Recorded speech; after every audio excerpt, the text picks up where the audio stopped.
SSC GD exam के first shift में पूछे जाने वाले मोस्ट इंपोर्टेंट क्वेश्चन हम लेकर आए हैं जो एग्जाम में पूरी तरह से पूछे थे। तो चलिए दोस्तों हम शुरू करते हैं। हमारे यहाँ पर पहला सवाल है, भारतीय संविधान का अनुच्छेद 213 किससे संबंधित है। यहाँ पर पूछा गया है कि भारतीय संविधान का अनुच्छेद 213 किससे संबंधित है।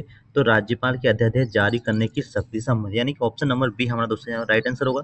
अगला सवाल है, दक्षिण की गंगा किस नदी को कहा जाता है। दक्षिण की जो गंगा है किस नदी को कहा जाता है दोस्तों, तो वह कावेरी नदी को कहा जाता है। किसे कहा जाता है, कावेरी नदी को कहा जाता है। अगला सवाल है हमारे यहाँ पर, रात में पुलिस द्वारा सुरक्षा हेतु घूमने की जो प्रक्रिया है उसे क्या कहा जाता है। तो उसे गश्त लगाना कहते हैं। क्या कहते हैं उसे, उसे गश्त लगाना कहते हैं। अगला सवाल है दोस्तों हमारे यहाँ पर, राजस्थान का गेर नृत्य किन वाद्य यंत्रों के साथ किया जाता है।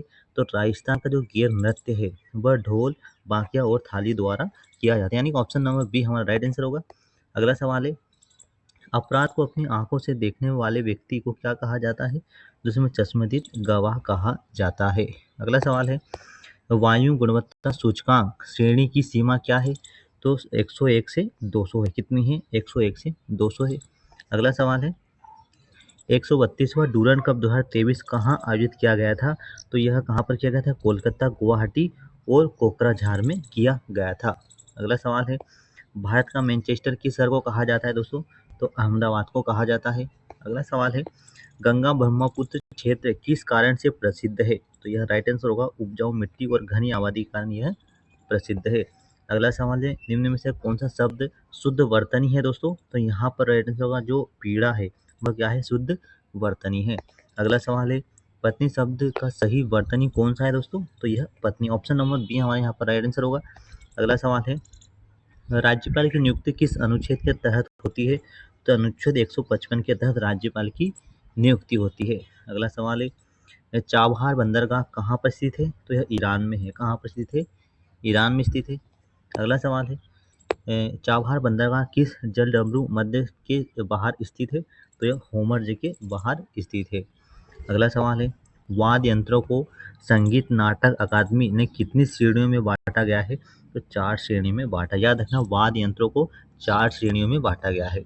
अगला सवाल है, वाद्य यंत्रों की मुख्य श्रेणियां कौन कौन सी है। तो तत्, सुशीर, अवनद और घन, ये 4 यानी ऑप्शन नंबर बी हमारे यहाँ पर राइट आंसर होगा। अगला सवाल है, जैन धर्म के प्रारंभिक ग्रंथ आगम किस भाषा में लिए गए हैं। तो यह प्राकृत भाषा से लिए गए हैं, याद रखना। अगला सवाल है, संगम साहित्य के विकास में किस राजवंश का योगदान था। तो पांड्य राजवंश का योगदान था। अगला सवाल है, अनुच्छेद 213 के तहत जारी अध्यादेश, अनुच्छेद 213 के तहत जारी अध्यादेश कब तक मान्य रहता है। तो यहाँ पर राज्य विधान के पुनः सत्र शुरू होने के 6 सप्ताह तक। ऑप्शन नंबर सी दोस्तों हमारे यहाँ पर राइट आंसर होगा। अगला सवाल है, कावेरी नदी का उद्गम स्थल कहाँ का है। तो ब्रह्मागिर की पहाड़ी में जो कावेरी नदी का उद्गम ब्रह्मागिरी पहाड़ियों से है। अगला सवाल है, गश्त लगाने का मुख्य उद्देश्य क्या होता है। तो सुरक्षा और अपराध को रोकथाम के लिए। अगला सवाल है, गिर नृत्य मुख्यतः किस अवसर पर किया जाता है। जो गिर नृत्य किस अवसर पर किया जाता है। तो होली के अवसर पर किया जाता है। अगला सवाल है, चश्मदीद गवाह का न्यायालय में क्या महत्व होता है। तो प्रत्यक्ष साक्ष्य होता है। क्या होता है, प्रत्यक्ष साक्ष्य होता है। अगला सवाल है, AQI का PRR स्तर किस में किया जाता है। तो 201 और 300 में किया जाता है। अगला सवाल है, डूरंड कप किस खेल से संबंधित दोस्तों। तो फुटबॉल से। डूरंड कप जो है वो फुटबॉल से संबंधित है। याद रखना, जो डूरंड कप है वो तो फुटबॉल से संबंधित है। अगला सवाल है, अहमदाबाद को भारत का मैनचेस्टर क्यों कहा है। पूछा है कि अहमदाबाद को भारत का मैनचेस्टर कहा जाता है। तो कपड़ा उद्योग, किसके लिए। तो कपड़ा उद्योग के कारण। अगला सवाल है, गंगा ब्रह्मपुत्र मैदान किस प्रकार की मिट्टी के लिए प्रसिद्ध दोस्तों। तो यह जलोढ़ मिट्टी के लिए। याद रखना है किस मिट्टी के लिए प्रसिद्ध है। तो जलोढ़ मिट्टी के लिए यह प्रसिद्ध है। अगला नेक्स्ट क्वेश्चन है, राज्यपाल की नियुक्ति कौन करता है दोस्तों। तो राष्ट्रपति करते हैं। कौन करते हैं, राष्ट्रपति करते हैं। अगला सवाल हमसे पूछा गया है कि चाबार बंदरगाह भारत के लिए क्यों महत्वपूर्ण है। तो व्यापार और अफगानिस्तान तक पहुंचने के लिए यह प्रसिद्ध है। अगला सवाल, तत् वाद्य यंत्र का उदाहरण कौन सा है।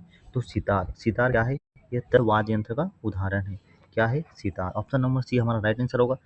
अगला सवाल है, जैन में आगम ग्रंथ किससे संबंधित है। तो यह तीर्थंकरों की शिक्षाओं से संबंधित है। ऑप्शन नंबर सी हमारा राइट आंसर होगा। अगला सवाल है, संगम साहित्य किस भाषा में रचा गया दोस्तों।